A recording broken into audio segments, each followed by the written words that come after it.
Hey, what's going on, guys? My name is Larry Don Miller of Don Photography and Film. In today's photo decipher, we're going to be talking about editing, the 3-light setup, and also a little bit of color grading as well. So let's jump right into it. All right, guys, so today we're going to be talking about a little bit of everything that goes along in a photo shoot, right? We're going to be talking about 3-light setup. We're going to be talking about a little bit of color grading and editing as well. I don't want to keep you guys long, so I'm going to make this quick. So first and foremost, I like to set up my lights. I set up the main light first so I can see how it's going to hit the subject. I do not put the light right on the subject. I always feather it out from the outside of the box onto the subject. It gives a more dynamic light and a more subtle light as well. It doesn't just blow out their skin color. Okay, so when I get my main light set up, I go ahead and I do any other lights that I'm going to add to the scene. For this photo decipher, I did a SK 400 watt light for all 3 lights. I had the main light slightly angled at the top left of her, and I had the second light with a optical spot on there with a window pattern, and I had it to the far left so it would not hit the subject and it would only touch the background. These lights are very harsh, and you can just put it off to the side to kind of get that effect that it's in the back of the subject, okay?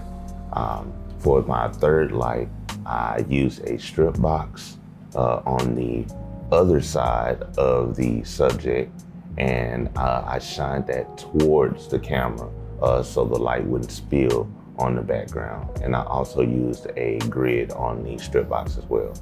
So as far as the editing goes, when I bring it into post, always either pick a neutral type of look for the whole scenario, or I may go ahead and color grade it myself. But for this project, I went ahead and get the neutral preset that Photoshop already has. When I bring it in, I go ahead and I use my frequency separation. I use the remove tool, which is brand new to Photoshop, to actually get rid of any blemishes or any zits or anything that people may have that they won't like to see on their face. So I'm gonna fast forward this part for you guys so you won't have to sit here and watch me get rid of all these blemishes. So give me one moment, here we go.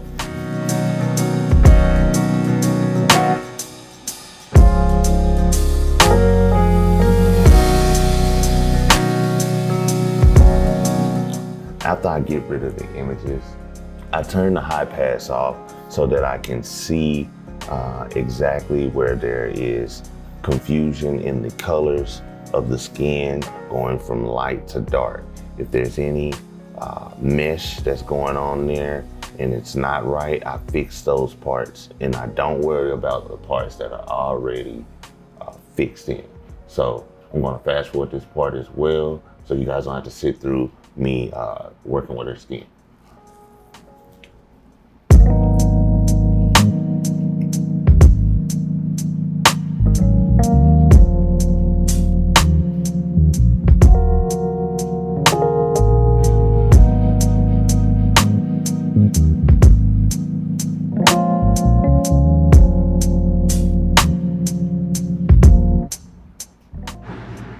Okay, after I finish editing the skin, I use a tool called the luminosity mags. I will create another video on how to create a luminosity mags to dodge and burn as well.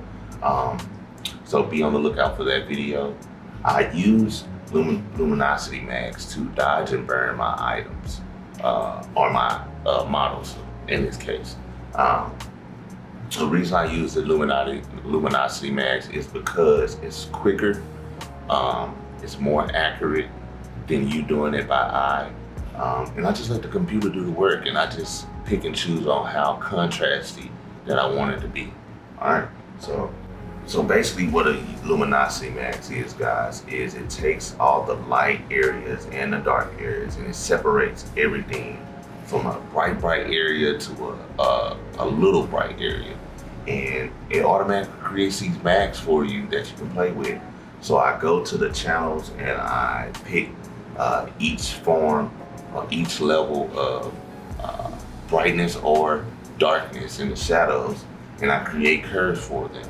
And with the curves, I move them up and down if it's on the highlight side, and I move it down if it's on the shadow side, unless I want to bring the shadows up a little bit.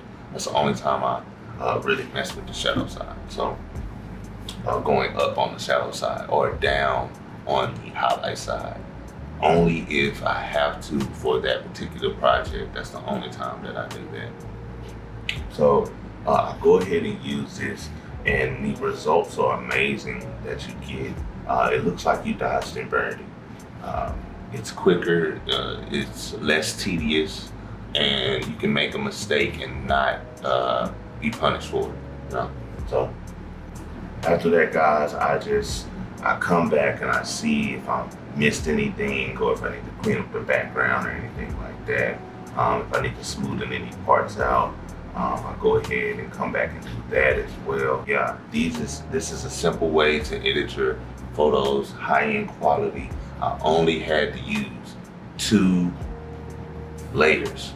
2 layers on this, guys, not a whole bunch of them other layers that you don't need.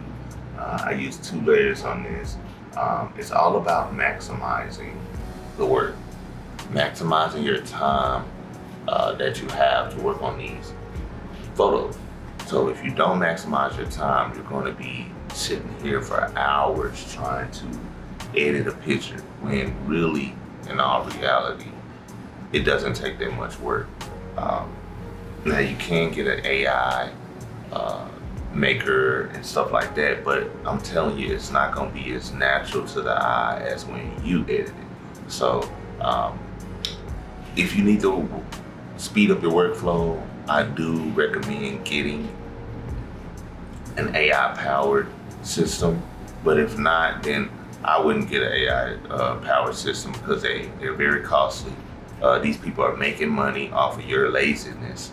So I just go ahead and get them done this way, and I go ahead and save it, and I present it to you guys. So I hope this really helped you guys in some type of way, and if it did, go ahead and leave a like or subscribe to my channel for more content just like this.